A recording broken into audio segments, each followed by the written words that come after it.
Good morning, all you happy people. It is Thursday, October the 9th, 2025. You know, guys, gals, everybody,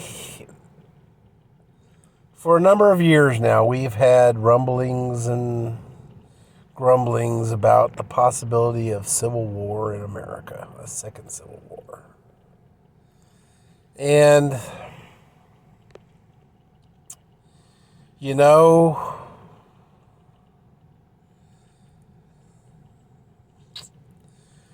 I gotta say, it just seems like it's on the verge, guys. We are a pot that is boiling over, and it is ready to do its thing. So I don't know.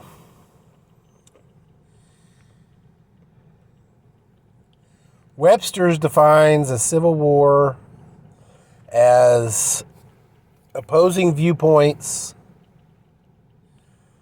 to the point where they can no longer cohabitate or coexist in a union, and therefore a power struggle erupts into war for control over that country or state or whatever.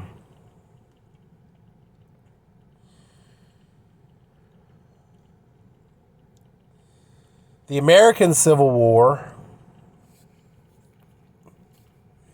broke out 1 year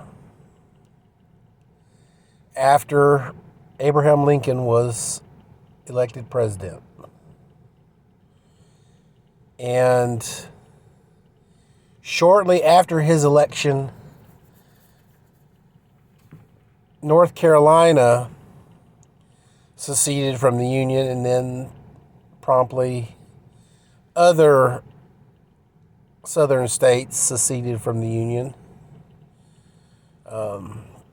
to form the Confederate States of America. And promptly 1 year after his election, the Civil War, 1861, it was declared. And it was over. I mean, everybody knows the American Civil War, the primary, the hood ornament on the Civil War was slavery. And there was other factors, the lessers of these evil, but the slavery and the need for slavery and stuff like that was the drive. Abraham Lincoln ran on the platform strictly that he was going to free the slaves. And in northern cities and states, they were already freeing slaves and had freed slaves and stuff like that. But in the southern states, not so much. But it was a very,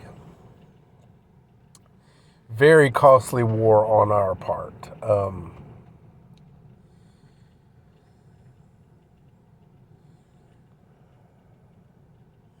Now, in and amongst this Civil War, you got to understand what happens is you are one side is the current country's government controlling the current country's military versus a secondary political party that they must then form a military in order to fight this battle.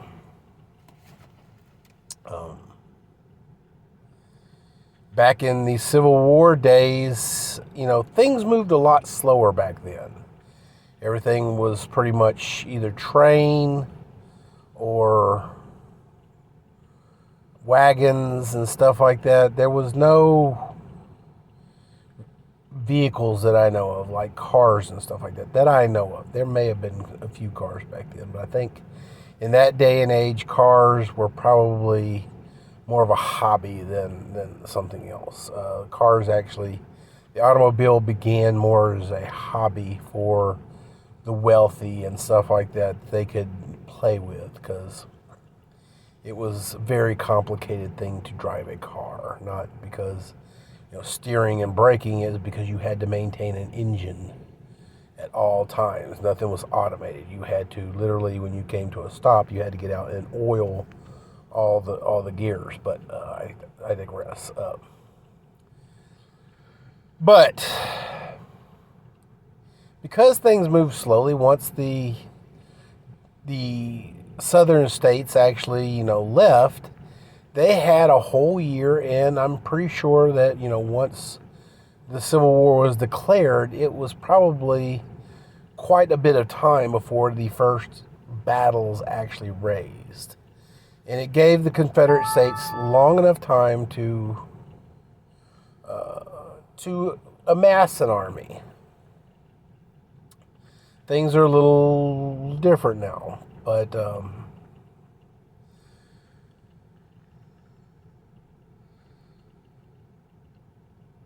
ladies and gentlemen, boys and girls, children of all ages, during the first American Civil War, there was defined lines of demarcation. The southern states, who seceded from the Union, and the northern states that represented the continuation of the Union. America, as we look at it right now, is 50 states. And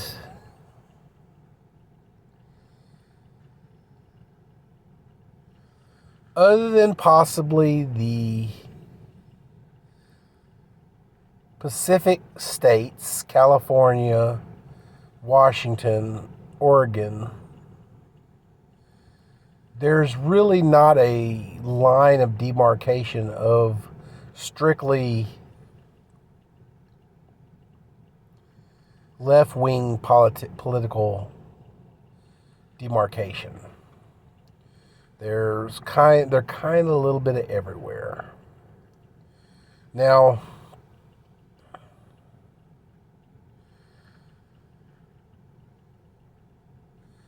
in the first Civil War, that would have been called sympathizers.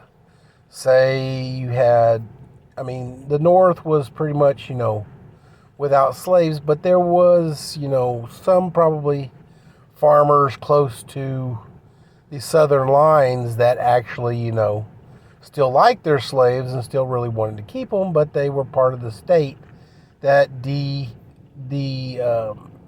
that freed their slaves, but they were sympathetic to the cause. They either had relatives in the South, stuff like that, or they really just didn't want to get rid of their slaves.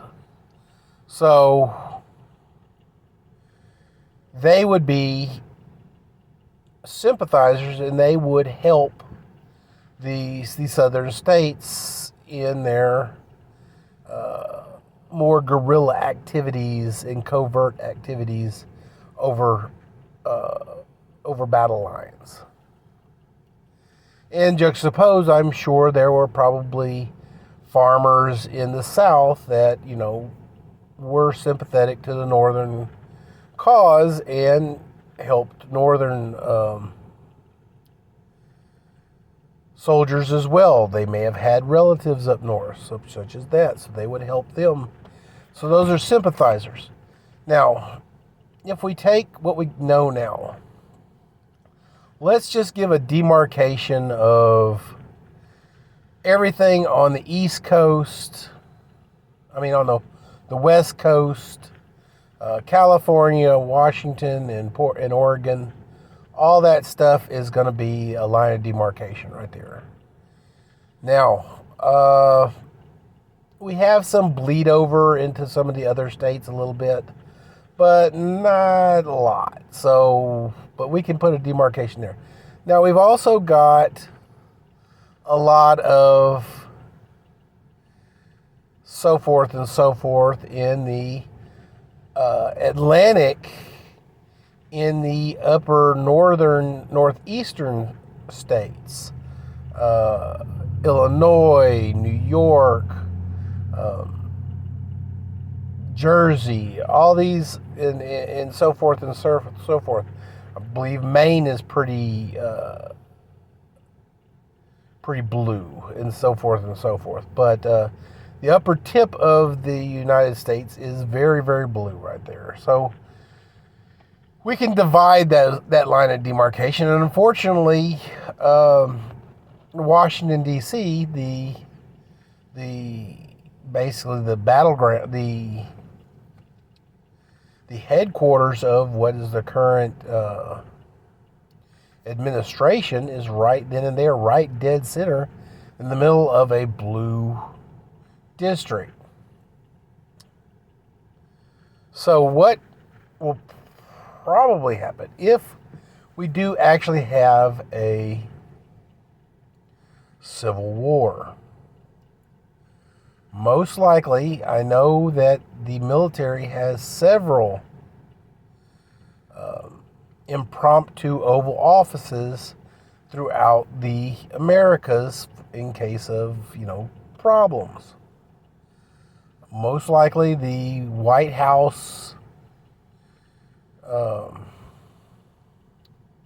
and the Capitol will be probably disabled from their nuclear options, because we don't want the White House and the Capitol to be, taken by an enemy regime that is not an elected president and given nuclear codes. So all that stuff will be disabled and brought to another secondary White House in a redder state. That would be where the current president would actually fight if it was to happen today. I'm telling you guys as it's happening today. Donald Trump really likes Florida, so he may move it to Mar-a-Lago or a military base in Florida or in a southern state. But, he does like his Mar-a-Lago estate. It's not very defensible. It's a golf course. It's a resort, but, that's where he likes to go. Okay, Sarah. But that would be what would happen. And basically, we would move troops from those bases to the bases in the redder states, and they would work from the inside out. Now, because of quote-unquote sympathizers, you would also have, the Antifas, or whatever you want to call it, actually performing guerrilla sabotage and stuff like that against, and they be actually working in a redder state. You also have the enemy of my enemy is my friend. In the United States does have a lot of enemies out there. China, pretty much the entire Muslim nation over there have really no likings. They're not in bed with us as friends, other than, kind of can do tentative business with them on the world stage. But they have no liking of us. So we already know there are cells of militant Muslims in America, and specifically in Texas, that are radicalized. They are currently working in Texas right now, trying to enact Sharia law. They are changing street signs and street names to reflect terrorist leaders and heroes in Texas. You know, the most Texas state in all of America. But I digress.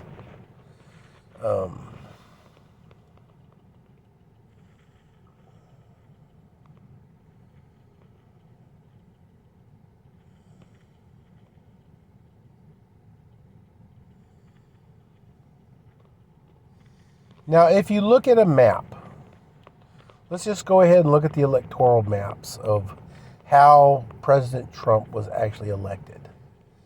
You know, he covered a lot of territory in America. You know, representatives, you know, there's quite a lot of them in the more blue states, which means he had to get more of the red states to actually, you know, come together and everything else like that. It took a bigger portion of red states because their number of representatives was smaller than some of these key blue states, but that's quite all right. He managed to do it and he got his election. But that also means that his regime covers and is supported by a larger portion of the nation in terms of land area.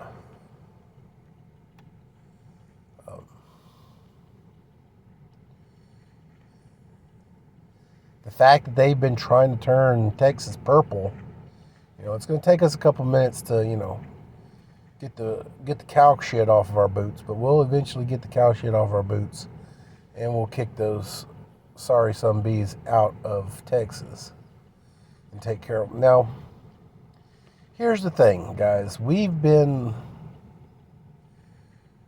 resting in our laurels that, you know, and we put up memes and we like, oh man, if anybody, you know, comes and attacks America, all these rednecks are gonna, you know, come up and they're gonna fight, and you know that we got all these guns and everything else like that.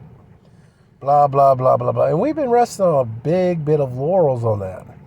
And unfortunately, the memes and everything else like that have kind of placated us to the point where we're like, well, you know, they ain't gonna fuck with us. We got all the guns. I mean, and you know, back in World War II, whenever the Japanese admiral, you know, said to everybody, the reason we didn't have a land war in America was because behind every blade of grass was an American gun. And back then in that day, yeah, it was a thing. And, you know, the social structure of America back then was a lot different. There was a lot more of a patriotic dynamic back then. World War I and World War II, the big fueler of World War I and World War II, at least on our soil here, was patriotism and supporting our friends and our allies and stuff like that. And then when we finally went over, you know, supporting our troops and stuff like that, we were proud to be Americans, and we were, you know, when the wars were over, there was ticker tape parades and marching in the streets and celebrations and kissing in the streets, and, you know, everything was happening back then, you know. America, you know, had won their first and second world wars, and the American pride was just in abundance. But then came the Vietnam conflict. And the military started giving more and more access to battlefront images to the press. We began getting the war correspondent and so forth and so forth. And the atrocities of war in World War I and World War II were not kitchen table images and kitchen table topics like they were in Vietnam. If you wanted to know what was going on in the war during World War I and World War II, you had to go to a movie theater. And it was scrubbed clean by military editors and military redaction. Any image that went before the American public was squeaky clean. If it did not show America and the boys in a good light, it was not brought home to America. It was not put up in theaters. It was not reported in America. Vietnam changed all that. We ended up with pictures of gruesome things that, only soldiers usually saw.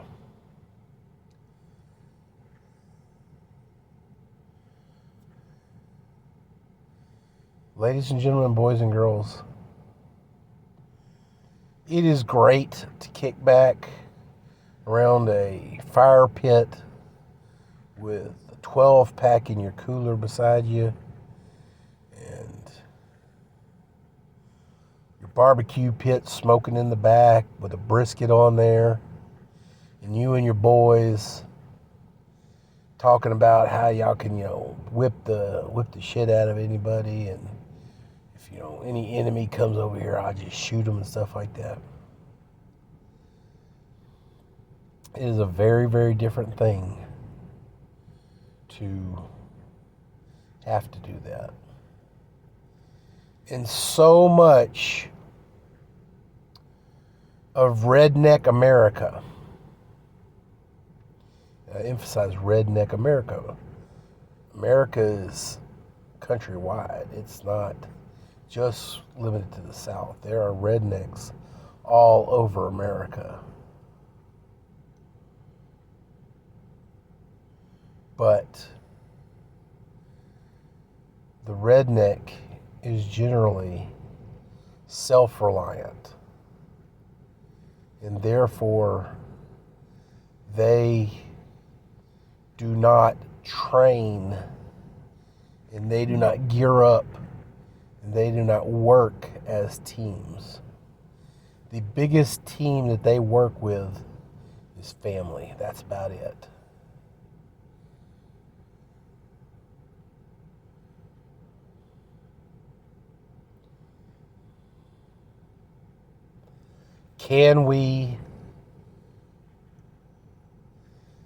There is, not very far from me right now, there is a compound in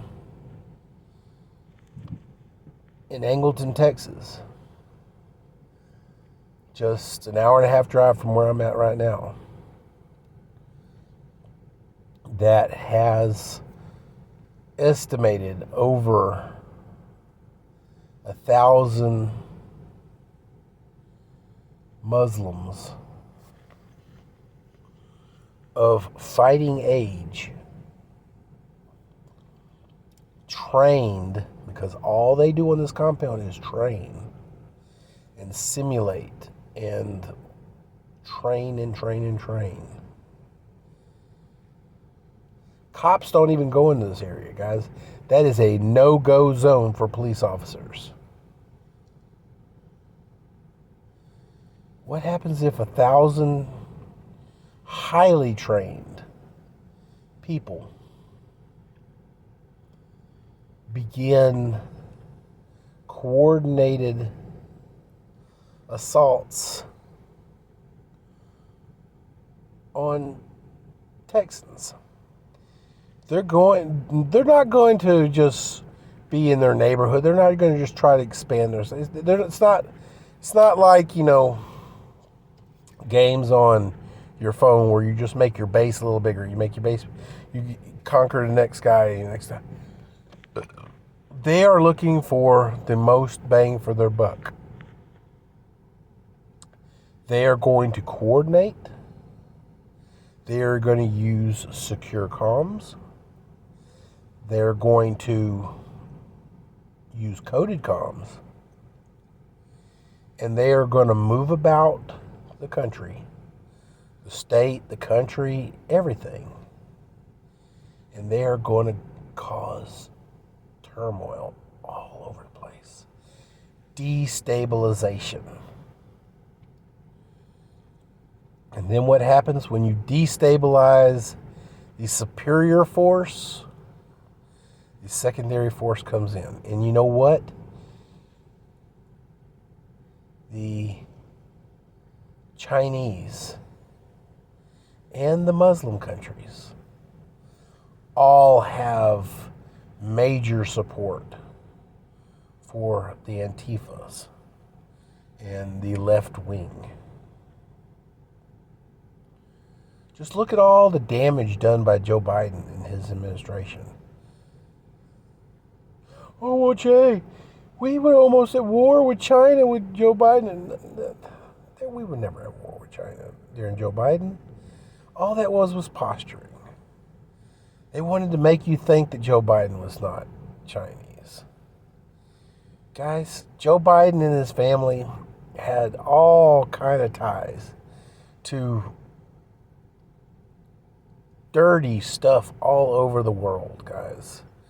Ukraine, China, cartels, Muslim country. Why do you think when Joe Biden got us out of Afghanistan, he left them billions of dollars in technology? Helicopters, tanks. I think they even left a couple of planes. Crates, on pallets of crates, on top of crates, on top of crates. Ammunition, weapons, night vision. The good night vision, white phosphorus. The next level generations of night vision. All that stuff was there. The stuff that gave us superior effectiveness over there, he just handed it to them. Guys, do you know how much white phosphorus nods cost to the general public here in America? And that's not even military grade.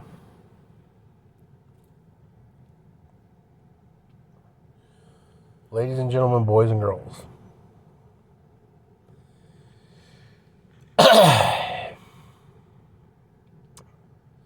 If the shit goes down, guys, it's not going to be pretty. It's not going to be as cut and dry as what you think it's going to be. There's going to be a lot of death.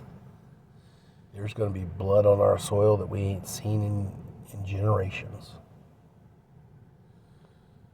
And you know what? It's not going to be just Jerry and Bob.